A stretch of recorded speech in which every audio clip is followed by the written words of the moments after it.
आज मैं आप लोगों को एक ऐसे पोजेशन केस के बारे में बताऊंगा जो केस 100% रियल है। दरअसल ये केस रोलैंडो एक टीनेज बॉय का है। दैट मीन्स ये केस रोलैंड के साथ तब हुआ था जब वो अपनी टीन एज में थे। इस दुनिया में आज तक जितने भी रियल हॉरर केसेस हुए हैं, ये रोलैंड का केस भी उन्हीं में शामिल है। और ये रियल होने के साथ साथ इतना ज़्यादा हॉरिफाइंग है, ये तो खैर आप लोगों को आगे की स्टोरी में पता चल ही जाएगा। ये जो हमारी आज की स्टोरी है, इसमें मेन 6 कैरेक्टर्स हैं जिनके इर्द गिर्द ये पूरी स्टोरी होने वाली है। हमारे जो मेन 6 कैरेक्टर्स हैं वो हैं फर्स्ट रोलैंड, सेकंड रोलैंड की माँ, थर्ड रोलैंड की आंट मेले, fourth father Bishop, fifth father William and sixth father Walter. So basically ये जो रोलैंड के पोसेशन का इंसिडेंट है, ये लगभग अर्ली 1950 के आसपास की बात है। रोलैंड एक जर्मन फैमिली से बिलोंग करने वाला एक टीनेज बॉय है जो कि अपनी माँ के साथ रहता था। एक बार रोलैंड की आंट मेले रोलैंड के घर पर कुछ दिनों के लिए रहने आती हैं। रोलैंड की जो आंट थी, उनका विश्वास डीमंस एंड सैटन ऐसी चीज़ों में बहुत था।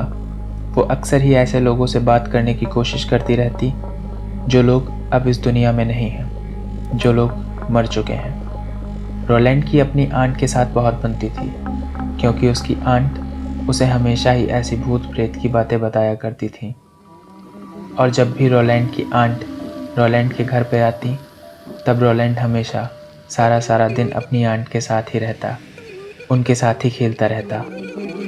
मगर इस बार जब रोलैंड की आंट रोलैंड के घर पर रहने के लिए आई, तो वो अपने साथ एक ओइजा बोर्ड भी लाई थी।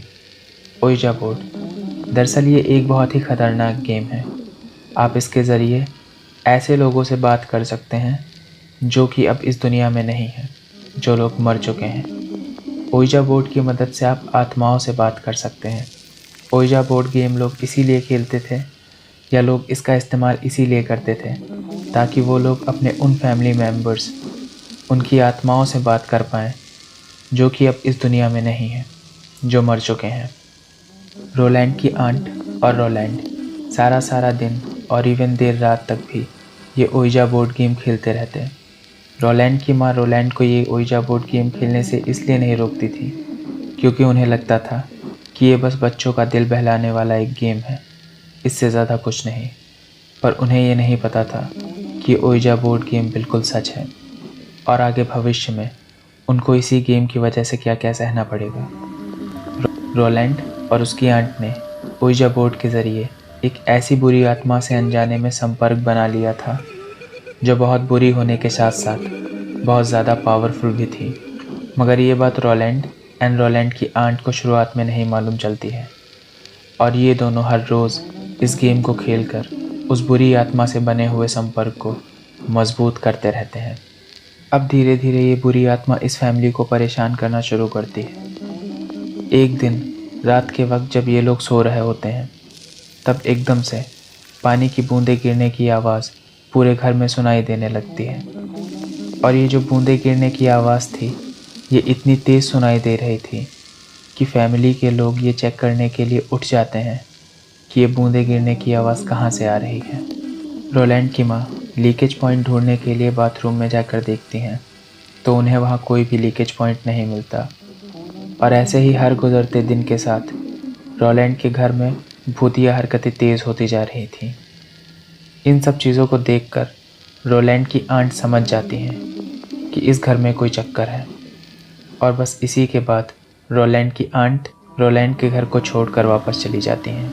रोलैंड की आंट रोलैंड का घर छोड़ने के बाद सोचती हैं कि अब ये चीज़ उनको उनके घर पे परेशान नहीं करेगी, पर उनका ये सोचना बिल्कुल गलत था। वो बुरी आत्मा रोलैंड की आंट और रोलैंड दोनों के साथ ही जुड़ चुकी थी। और दूसरी तरफ रोलैंड के घर में भूतिया हरकतें बहुत तेज़ होती जा रही थीं। रोलैंड की आंट के घर से जाने के 2-3 दिन बाद ही एक ऐसा बुरा अपशगुन होता है जो बस इसी तरफ इशारा कर रहा था कि उनके घर पर कोई दुर्घटना होने वाली है। उस घर की एक दीवार पर भगवान की फ़ोटो लगी हुई थी वो फ़ोटो अपने आप दीवार पर लगे हुए हिलने लगती है। वो फ़ोटो किसी हवा की वजह से नहीं हिल रही थी, क्योंकि उस फ़ोटो का वज़न अच्छा खासा था, क्योंकि उस फ़ोटो पे फ्रेमिंग करवाई गई थी।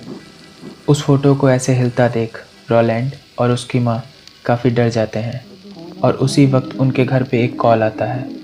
जब रोलैंड की माँ उस कॉल को पिक करती हैं तो वो कॉल करने वाला व्यक्ति उन्हें बताता है कि रोलैंड की आंट मेले की मौत हो गई है, वो मर गई हैं। डॉक्टर्स ने रोलैंड की आंट की मौत की वजह में बहुत अजीब बात बताई। डॉक्टर्स ने कहा कि इनकी मौत एक अनजान और बहुत अजीब बीमारी के कारण हुई है और डॉक्टर्स खुद भी नहीं जानते थे कि वो बीमारी क्या है। ये बीमारी उन डॉक्टर्स के लिए पूरी तरह से नई थी। रोलैंड की आंट की मौत के ठीक अगली रात अब ये बुरी शक्ति रोलैंड को पॉजेस करने लगती है। उस रात रोलैंड अपने बेड पर सो रहा होता है और सोते सोते रोलैंड एकदम से बहुत तेज़ से चीखने चिल्लाने लग जाता है। जब रोलैंड की माँ रोलैंड की चीखें सुनकर रोलैंड के कमरे में आती हैं तो वो देखती हैं कि रोलैंड अपने बेड पर एकदम बेकाबू होकर तड़प रहा होता है। रोलैंड की माँ कैसे भी करके रोलैंड को संभालती हैं और अगले दिन सुबह जब रोलैंड उठता है तो वो अपने पूरे शरीर में दर्द महसूस कर रहा होता है और वो पाता है कि उसके पूरे शरीर में बहुत अजीब तरह के निशान बने हुए हैं। जब इन निशानों को रोलैंड की माँ देखती हैं तो वो फ़ौरन एक प्रीस्ट को कॉल लगाती हैं, क्योंकि अब वो जान चुकी थी कि रोलैंड को किसी बुरी शक्ति से खतरा हो चुका है। जिस प्रीस्ट को रोलैंड की माँ ने कॉल लगाया था उनका नाम फादर बाइशप था। फादर बाइशप रोलैंड के घर पर आते हैं और रोलैंड को देखते हैं। फादर बाइशप को रोलैंड को देखते ही पता चल जाता है कि इस बच्चे पर किसी बुरी शक्ति का साया है। कोई बुरी शक्ति इसके शरीर में प्रवेश कर चुकी है। इस इंसिडेंट के बाद से ही रोलैंड की हालत में गिरावट आना शुरू हो जाती है। अब रोलैंड हर गुजरते वक्त के साथ बहुत कमज़ोर होने लगता है। रोलैंड का वज़न बहुत ही तेज़ी से कम हो रहा होता है। रोलैंड कुछ भी खाना पीना एकदम बंद कर देता है और बस अपने बेड पर ही पड़ा रहता है। बस चीखता चिल्लाता रहता है और तड़पता रहता है। पहले तो फादर बाइशप अकेले ही कोशिश करते हैं रोलैंड का एक्सॉर्सिज्म करने की। जब भी फादर बाइशप रोलैंड का एक्सॉर्सिज्म करते तब रोलैंड बहुत ज़्यादा आक्रामक हो जाता। रोलैंड फादर बाइशप के ऊपर चीखता चिल्लाता, उनको बहुत गंदी गंदी गालियाँ देता और कभी कभी तो वो एक अलग ही लैंग्वेज में बात करता। वो ऐसी लैंग्वेज का इस्तेमाल करता जो इस पूरी दुनिया में कहीं नहीं बोली जाती, और ये वो लैंग्वेज थी जो सैटन और डेविल यूज़ करते हैं। अब रोलैंड के शरीर पर जो सैटेनिक सिंबल्स बने हुए थे वो और भी ज़्यादा बन जाते हैं और रोलैंड की हालत और भी ज़्यादा ख़राब हो जाती है। फादर बाइशप ये समझ जाते हैं कि वो रोलैंड को अकेले नहीं ठीक कर सकते। इसके बाद फादर बाइशप अपने फ्रेंड, अपने सीनियर प्रीस्ट फादर विलियम को कॉल लगाते हैं और उनको रोलैंड की पूरी हालत के बारे में बताते हैं। फादर विलियम इस बात पर यकीन कर लेते हैं क्योंकि ये कॉल उन्हीं के फ्रेंड ने किया होता है। फादर विलियम रोलैंड के घर पर आते हैं और फादर बाइशप से मुलाकात करते हैं। फिर ये दोनों रोलैंड के कमरे में जाते हैं उसको देखने के लिए। फादर विलियम देखते हैं कि रोलैंड के चेहरे और बॉडी पर सैटेनिक सिंबल्स बने हुए हैं। रोलैंड की आंखों की पुतलियाँ बड़ी हो चुकी हैं और उसकी आंखों का वाइट वाला एरिया खून की तरह लाल हो चुका है। रोलैंड के दांत एकदम काले होते हैं और उसकी जीभ बिल्कुल अकड़ी हुई, बिल्कुल ऐंठी हुई होती है। रोलैंड इतना कमज़ोर हो चुका होता है कि उसके शरीर की हड्डियाँ फादर विलियम को साफ साफ दिखाई दे रही होती हैं। फादर विलियम के आने के बाद रोलैंड के शैतानी कारनामे और भी बढ़ जाते हैं। जब भी फादर बाइशप और फादर विलियम रोलैंड पर एक्सॉर्सिज्म करते तब रोलैंड इतनी तेज़ तड़पने लगता कि उसका बेड बहुत ज़ोर से हिलने लग जाता। एक्सॉर्सिज्म के बीच में रोलैंड लेटे लेटे ही हवा में उड़ने लग जाता और रूम की सारी लाइटें जलना और बुझना शुरू हो जाती। बहुत बार एक्सॉर्सिज्म के बीच में रोलैंड फादर विलियम पर अटैक करने की कोशिश करता। एक बार तो रोलैंड ने अपने बेड का एक हिस्सा उखाड़कर फादर विलियम के हाथ पर वार कर दिया, जिससे फादर विलियम के हाथ में कट लग जाता है और खून निकलने लगता है। और एक बार तो रोलैंड ने फादर विलियम पर इस तरीके से वार किया कि उनकी नाक ही टूट गई। इसके बाद कुछ दिनों के लिए ये एक्सॉर्सिज्म रोक दिया जाता है। कुछ दिनों बाद फादर बाइशप और फादर विलियम फिर से रोलैंड पर एक्सॉर्सिज्म करते हैं, तो फिर से वो रोलैंड को काबू नहीं कर पाते। तब फादर विलियम रोलैंड की माँ से कहते हैं कि अब ये एक्सॉर्सिज्म वो इस घर पे नहीं कर सकते। इस एक्सॉर्सिज्म की प्रक्रिया को आगे बढ़ाने के लिए रोलैंड को सेंट लुइस चर्च में शिफ्ट करना होगा।